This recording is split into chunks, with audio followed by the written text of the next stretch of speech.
So, without further ado, Lana Alzo and Michael Buffet. Thank you. Thank you very much. Yeah, we're good. I think we're on. Perfect. Morning, Max. I'm Lon. That's Michael. Thanks for having us.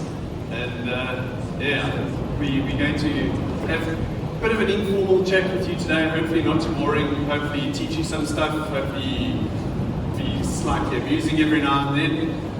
Michael does all the technical stuff. I kind of try and fill in a bit.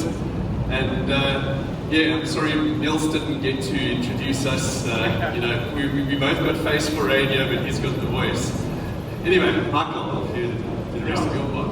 Thank you very much, Max. It's always fantastic to be here. Thank you for the opportunity. Thank you, Philip, and thank you, Andre. And let's get started. Cool. So, why do we do soil monitoring or soil leaf, any monitoring? It's all about the money.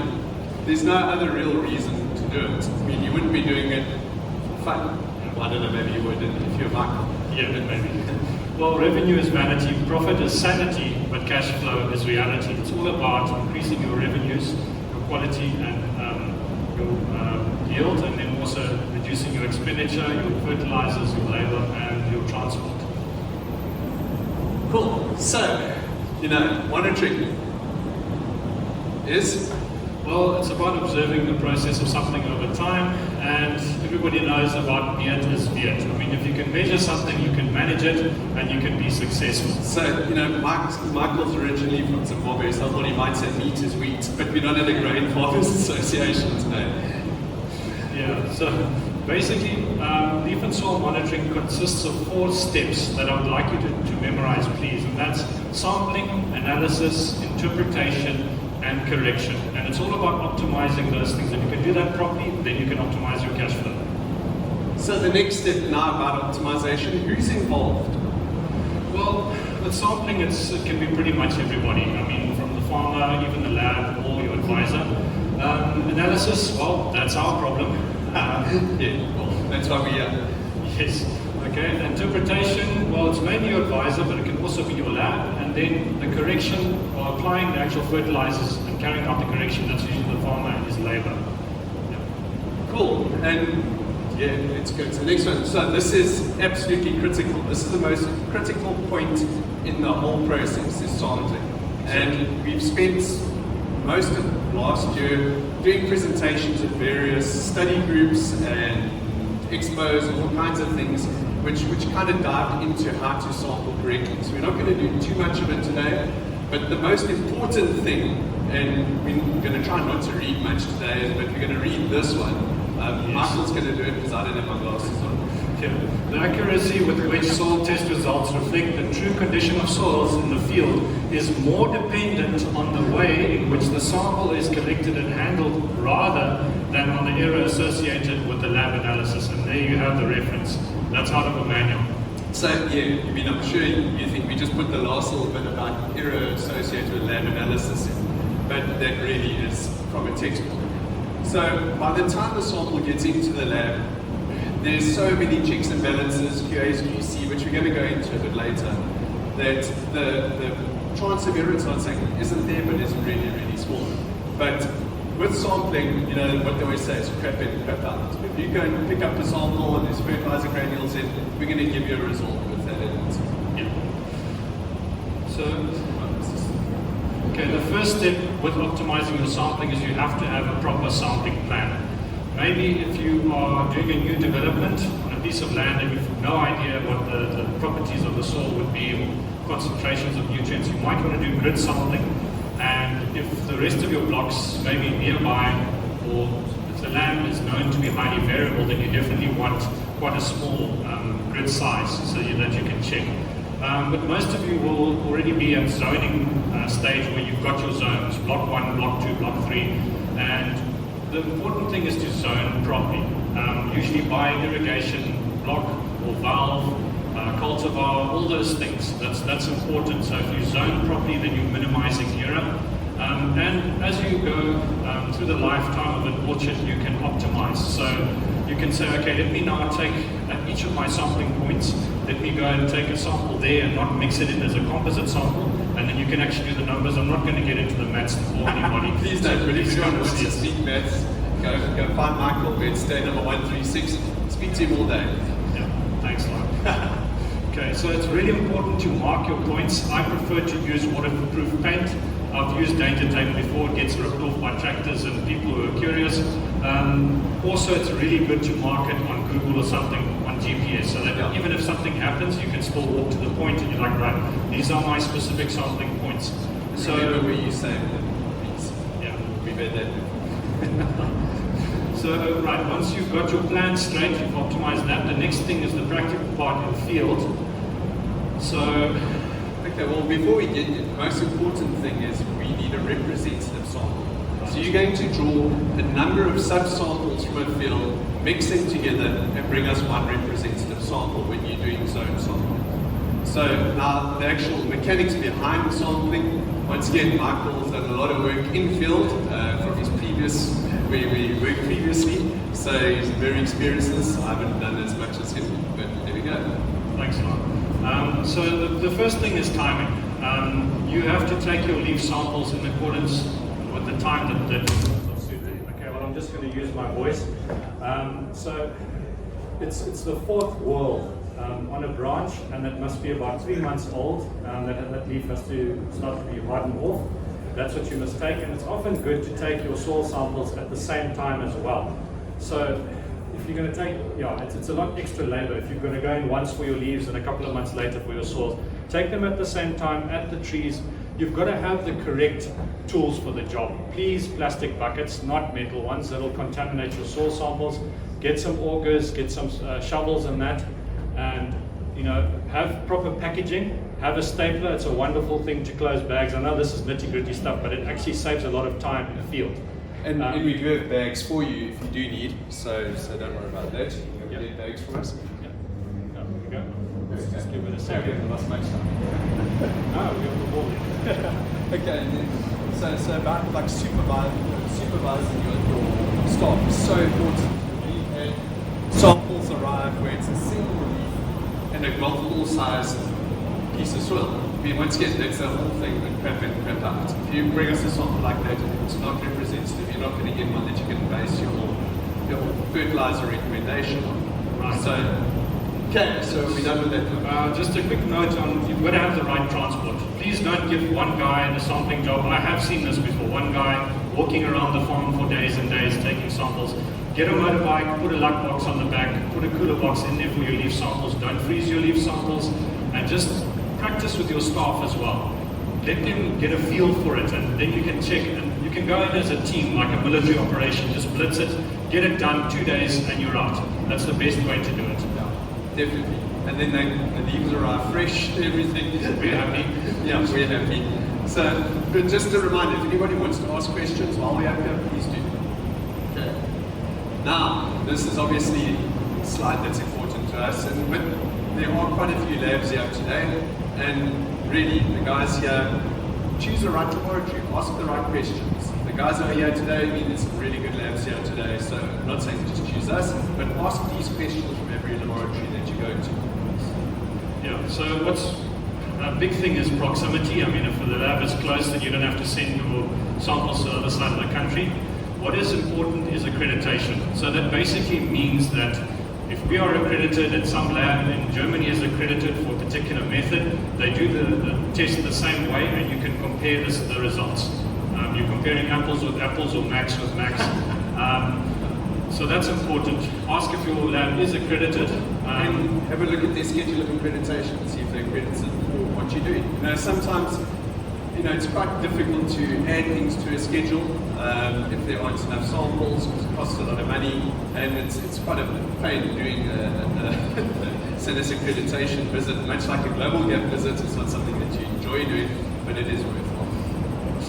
The next part there, the officially recognized laboratories, that's in the MRL space. There are only about 6 of us who are officially recognized by the Department of Agriculture. So if you're going to export, our results are accepted by the Department of Agriculture. The next thing is you must make sure that the lab is modern and it has state-of-the-art equipment and that it upgrades its capabilities. Well, we just bought 2 new instruments in December, upgrading our capabilities to drop our detection limits, decrease turnaround time. And yeah, if anybody ever wants to come have a look, by all means, come visit us. You know, we love visitors. I mean, all the land roads get bored and look. The next thing is that your lab should have professional staff that are renowned in their fields of expertise. That's why we've got Michael. Thank you. The next thing is your lab must be independent. And you don't want your lab trying to upsell you agrochemicals or to have some kind of a bias. You want them to be independent so they give you reliable, accurate results. Yeah, it's kind of like having the fox looking after the chicken coop. Yeah, not a good idea. Not a great idea. And the last thing is that you want to see innovations in that lab relevant to your industry. So we're going to get to that a bit later. It's my third favorite slide. Okay, so process flow. I'm sure nobody wants to go through all of this. It's like really boring. But every single process that happens in the lab is monitored. Well, we've written our own laboratory information management system. Yes. So it's software which manages everything. But your sample gets scanned at every single one of those points on that whole flow chart. So we know who did what, when, how, and the results all the way down to the second. So we're not going to go too far on that because it's boring. Okay, there we go. Yeah. So samples, instrument types. You know, I've genuinely been asked the question before: do we taste this one? No, we don't.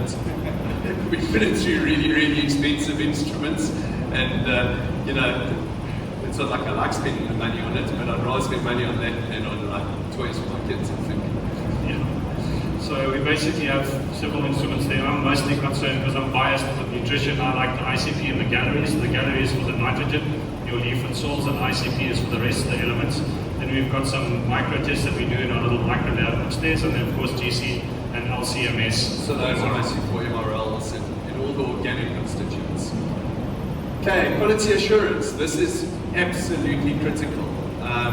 And I mean, I know the other guys here today, but I'll put Michael said on a blog that we do all QA and QC, especially post-instrument, before the report goes out in any other lab in the country.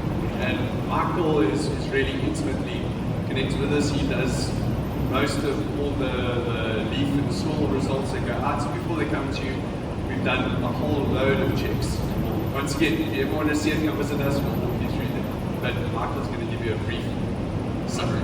Thanks, Mark. So first of all, we use certified standards. So if our standard is 100 ppm calcium, it is 100 ppm calcium because it's traceable back and through bodies that are accredited. So we have accurate standards.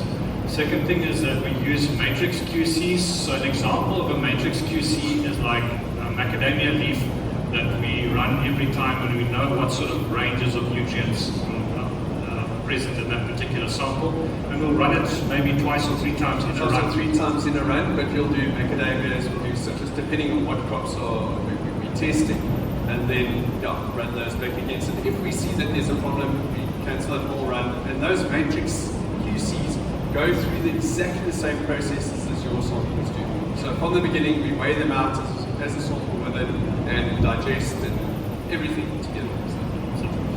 We also do inter-lab testing, so between labs we swap samples and then we compare results to make sure that we're accurate. We do duplicates within a run, and then we're also part of proficiency schemes such as AgriLasa, and then we've also part of Wageningen University.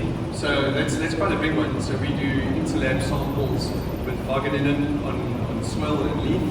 That's a Dutch university and very, very well known.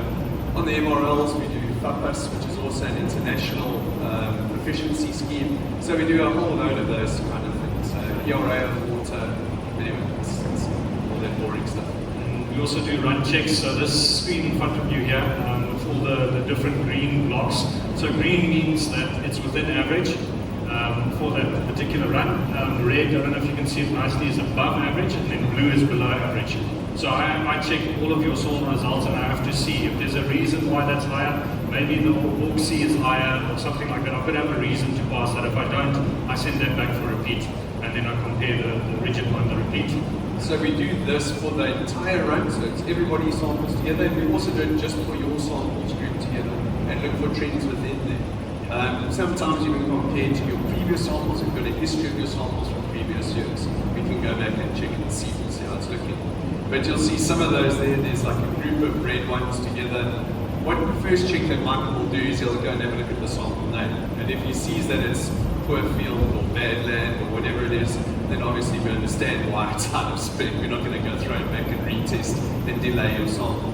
But if we do throw in for a retest, you will get an email saying the reason this is taking longer is because Michael asked for a retest and the lab is putting its hair out.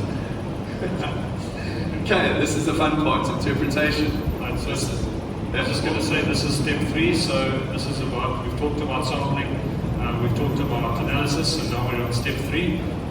Yeah, we've got our lab rats over there, which is what we're all on. And so, I know it's quite difficult to see the headings on the screen above, but so it's, the top one is the soil, the bottom one's the leaf. Yes. Carry on.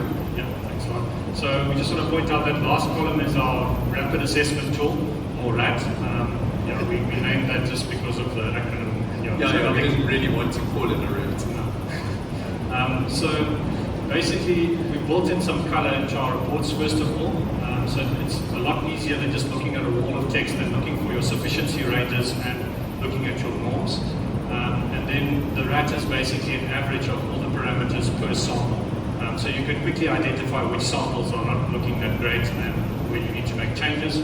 So once you've got that, you can also now take your records, your fertilizer application records, anything else, any other records that might have affected your yield.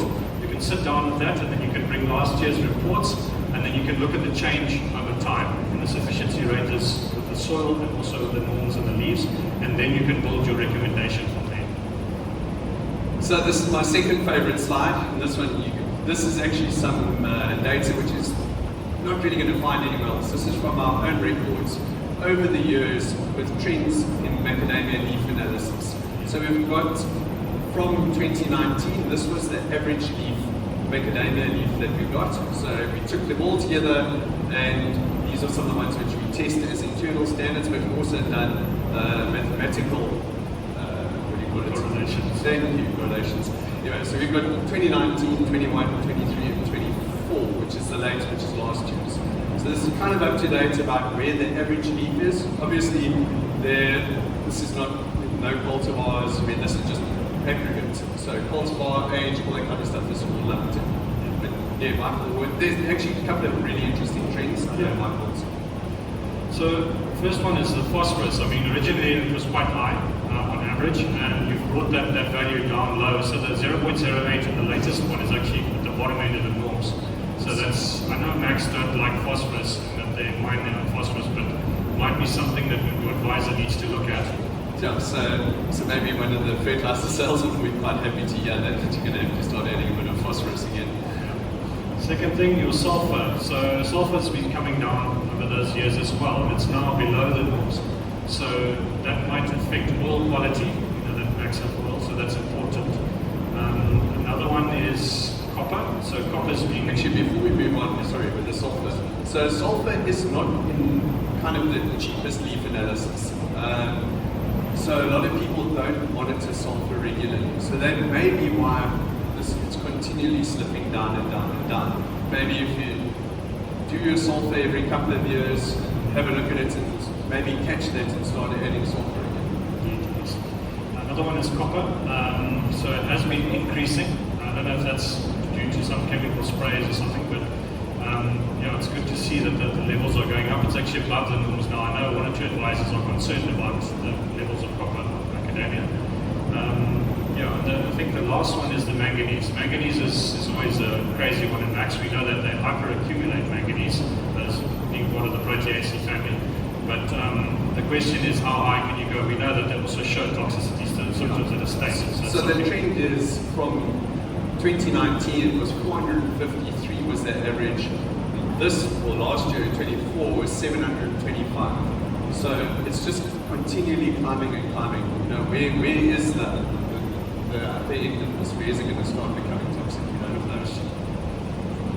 Okay, so the next one is interpretation and comparing norms. So we've got norms from quite a few different countries. Where do you use your norms from? We've got some old norms on here from the ARC. We've got some Australian norms. might not like the accent, but they're still doing quite a bit of research. And then we've got Outdoors, which is on your bookmark that you got in your gift bag. If you didn't get one, grab one from our stall.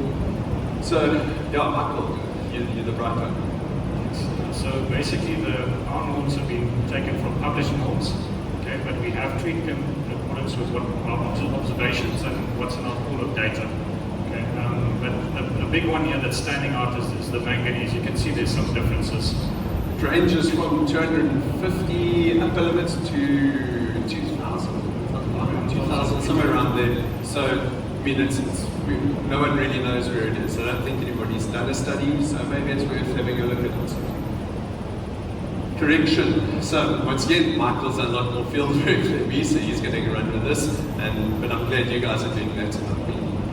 So this is your fourth stage now of your cycle, and this is an opportunity to just pause for a moment and look at how sophisticated your correction is. If you're just throwing down fertilizer, I've literally heard this before, twice a year. I'm not expecting that you do that, but I'm just using it as an extreme example. If you're doing sort of a low-tech kind of application, then maybe your sampling must also be lower tech. Often there's a mismatch. I mean, maybe farmers will go all out on sampling and do this incredibly fantastic sampling, but when it comes to the application, they're a lot more relaxed. Or it might be the other way around. Maybe you've got sophisticated application equipment, and then you don't pay too much attention to your sampling. So those two must talk to each other. They must be at the same level. And then onto optimizing your correction, please supervise. If I sit down with some advisors, there's no end to horror stories of fertilizer being thrown into trees, and I'm not saying that anybody does that, but I'm just bringing that forward to say that it's a concern. You have to monitor your application. That's the biggest thing, because if you don't do that, then all the steps that you do before this are in vain. And the second thing is, once you've monitored your application, then your correction, then please record it, because your advisors want to see the records. If you don't tell them that you put down half the fertilizer, maybe they're going to double the amount of fertilizer for next year because they see things dropping or something like that. So paperwork does have advantages. Unfortunately, yes. And the last thing is correct irrigation is vital. You can put down all the fertilizer that you like, but if you don't apply irrigation correctly, if you leach fertilizer through the profile or you don't irrigate, then you're not going to get your fertilizer into your trees. So, just in summary, you've got to optimize those 4 steps of that cycle practically. We've given you some good pointers here to look for. If you can optimize sampling, analysis, interpretation, and correction properly, then you can optimize your cash flow. And also, once again, depending on how advanced your application procedures, choose the right analysis. So if you can only bulk manage some things, choose a cheaper analysis. The more technologically advanced you become, the better the analysis. Okay, this is my third favorite slide. So innovations. This is something that we're really keen on and really enjoy doing. And feedback from you guys. We've been developing things to make your lives easier, to just make flow easier, make our lives easier, make you happier, make everything work better. So Michael's going to go on about this quickly bits. Okay, so we do have an application programming interface in place, an API. So yeah, I know it sounds huge, but basically it's a translator. So your computers can talk to our translator, to our computers, and we can send data out to you. Or it can be two-way, or it can be one-way. It's a lot quicker than email. So a number of bigger corporations do have the technology in place to ping our API and get data out. So that's the first thing. That's actual coding from our API, because we have what's it, 2.25 coders. Yeah, we had 3.5, but then one fell off his bicycle. Extreme mountain biking. Maybe you should take running lessons. I reckon running's better for it. Okay. The second thing is that we're trying to make paperwork easier. You can fill out things online, records online for us, and then we can print out QR or barcoded labels for you. If you want to get your own printer, you can do that and make it even faster. You can slap on the labels on the bags, and you can just come and drop them off. You don't have to stand there now and fill in your sample registration forms. And the last thing is we've been working on fertilizer recommendations the last 2 years, and we're working on automating them at present. That's on the side here. So what will happen with that is as soon as the results are done, your recommendation will be available. So we're doing this on 2 levels. We're doing it as a basic recommendation, which is available to the client. And then the second level is one which goes to the advisor and gets it as an Excel sheet if they don't have an API. And they can plug in their own values or whatever they want. You know, they know your farm, you know your farm better than we do. But we can at least take away a whole lot of the legwork for you. Get you that 80% there. You know, do your line recommendation, those kinds of things, get that worked in. You can tweak it, so it's much quicker. Then, my favorite slide of the whole day. So Labserve is now accredited to the MRLs of macadamias. So we right here, you can use us. And a couple other guys here are also today. See Stephen at the back there. But yeah, so use us, give us a try it out, have a look. And then now your favorite slide of the day. Thank you. Thank you very much. And if you want to ask us any questions, Michael will be at tent number 136 and I'll probably be at the beer tent. Thanks.